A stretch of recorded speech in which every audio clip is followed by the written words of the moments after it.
Mukunda jewellers వారి Purvi gold and diamonds November 1న KPHBలో ఘనంగా ప్రారంభం. ఓపెనింగ్ ఆఫర్ గా ప్రతి 3 లక్షల కొనుగోలుకు ఒక బంగారు నాణెం ఉచితంగా పొందండి. ముగ్గురు కుమార్తెల్ని కోల్పోయిన ఎల్లయ్య ఇప్పుడు మనతో పాటు ఉన్నారు. తండ్రి ఒకసారి ఆవేదన మనం వర్ణించలేదని చెప్పొచ్చు, కానీ ఒకసారి మాట్లాడే ప్రయత్నం అయితే చేద్దాం. బాబాయ్, మిమ్మల్ని ఇబ్బంది పెట్టాలన్న ఉద్దేశం కాదు, కాకపోతే అసలు వర్ణించలేనిది మీ బాధ అనేది ఏం చెప్పాలనుకుంటున్నారు? ఏం చెప్పాలా మేడం, ఉన్న పిల్లలే బంగారం పోయారు మేడం. వాళ్ళే తీరమండి. బస్ ఎక్కేటప్పుడు కొట్టి కొట్టి చెప్పారు, రాని భయపడకుండా అమ్మ కూడా వేరే తీసుకొస్తాం ఇంకా 2 అని చెప్పిపోయి వచ్చిందని జీతం ఎక్కుతాము ఇద్దరం అని చెప్పిపోయి. బాబాయ్, మీరు ఊరికి వచ్చేటప్పుడు వాళ్ళని రావద్దని చెప్పారు. చెప్పే మేము మాది ఒక ఆమె చచ్చిపోయాక సృష్టి ఉంది, రావద్దు పిల్లలకి అని చెప్తే మా ఆమె తెలియకుండా వీళ్ళు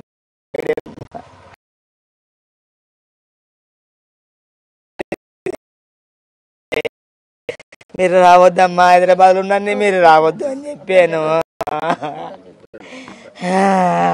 ఆయన చాలా బాధలో ఉన్నారని చెప్పొచ్చు. ఆయన బాధని కూడా మనం ఎక్స్ప్లెనేషన్ చేయలేము, ఎందుకంటే ఒకేసారి ముగ్గురు కుమార్తెలను కోల్పోయిన బాధలో ఆయన ఉన్నారు కాబట్టి ఎక్కువ ఆయన ఇబ్బంది పెట్టలేని కూడా పరిస్థితి అని చెప్పొచ్చు. ఒకసారిగా మాకు కావాల్సిందల్లా కూడా ఒకటే, ఏదైతే ఇప్పుడు ఆ రోడ్డు ప్రమాదంగా జరగకుండా ఉండేలాగా చూసుకోండి అంటూ కూడా ఆ తండ్రి ఆవేదన పడుతున్నారని చెప్పొచ్చు. మరి ఆయనకు సంబంధించి అధికారులు ఎలాంటి నిర్ణయం తీసుకుంటారనేది కూడా చూద్దాం. మరిన్ని వార్తల కోసం చూస్తున్నానండి బిగ్ టీవీ కెమెరామెన్ వంశీతో రిపోర్టర్ దేవిక, తాండూరు. ఈరోజు నిన్న ఏదైతే సంఘటన జరిగిందో చాలా బాధాకరమైన సంఘటన. మరి తాండూరు ప్రాంతం అందరూ కూడా ఈరోజు గోస చెందుతూ ఉన్నారు. ఎవ్వరు కూడా సంతోషంగా లేని పరిస్థితి. ప్రతి ఒక్కరు కూడా ఈరోజు బాధతో, ఈరోజు మా తాండూరు బిడ్డలు ఈరోజు ఇంత అన్యాయం అయిపోయింది అని చెప్పి ప్రతి ఒక్కరు కూడా దుఃఖంతో ఈరోజు అందరూ కూడా చింతిస్తూ ఉన్నారు. మరి ఈ తీరని లోటు ఈ కుటుంబాలందరికీ కూడా అసలు ఎవ్వరు కూడా ఊహించిన విధంగా ఈ విధంగా జరగడం అనేది చాలా బాధాకరం. ఆ భగవంతుని ప్రార్థిస్తూ ఉన్నాం, మరి కుటుంబాలకు ధైర్యం ఇవ్వాలని చెప్పి, మరి ఫ్యూచర్లో ఇటువంటి సంఘటన జరగొద్దని చెప్పి ప్రార్థిస్తూ ఉన్నాం. అదేవిధంగా ఆ కుటుంబాలకు ధైర్యం ఇవ్వాలని చెప్పి ఈరోజు మేమందరం కూడా ఈ కుటుంబాలను సందర్శించినాం. ప్రతి ఒక్క ఇంట్లో కూడా అందరూ ఎంతో దుఃఖంతో, మరి చాలా చాలా చాలా బాధాకరమైన విషయం ఇది, తీరని లోటు. ఇప్పటికైనా ప్రభుత్వం ఈ రోడ్డు పనులు తొందరగా చేయాలని చెప్పి నేను ప్రభుత్వాన్ని విజ్ఞప్తి చేస్తూ ఉన్నాను. మరి రేవంత్ రెడ్డి తిరిగే రోడ్ అది, ఆయన కొడంగల్కి వెళ్ళాలన్నా కానీ ఇదే రోడ్ మార్గంలో, మన గౌరవ ముఖ్యమంత్రి గారు కూడా ఇదే రోడ్ మార్గం వాడుతూ ఉన్నారు. బీఆర్ఎస్ ప్రభుత్వం ఉన్నప్పుడే మరి టెండర్ అయిపోయింది. టెండర్ అయిపోయి మెగా అనే కంపెనీకి ఈ టెండర్ అలొకేషన్ అయ్యింది. అలొకేషన్ అయినాక మరి స్వచ్ఛంద సంస్థలు కొన్ని ఎన్జిటికి అప్రోచ్ అవ్వడము, ఎన్జిటిలో కేసు ఫైల్ చేయడము, మరి ఆ కేసుని ప్రభుత్వం నిర్లక్ష్యం చేసి మరి సరిగ్గా ఫాలో అప్ చేయకపోవడం వల్లనే ఇంకా ఎన్జిటిలో కేసు పెండింగ్లో ఉంది.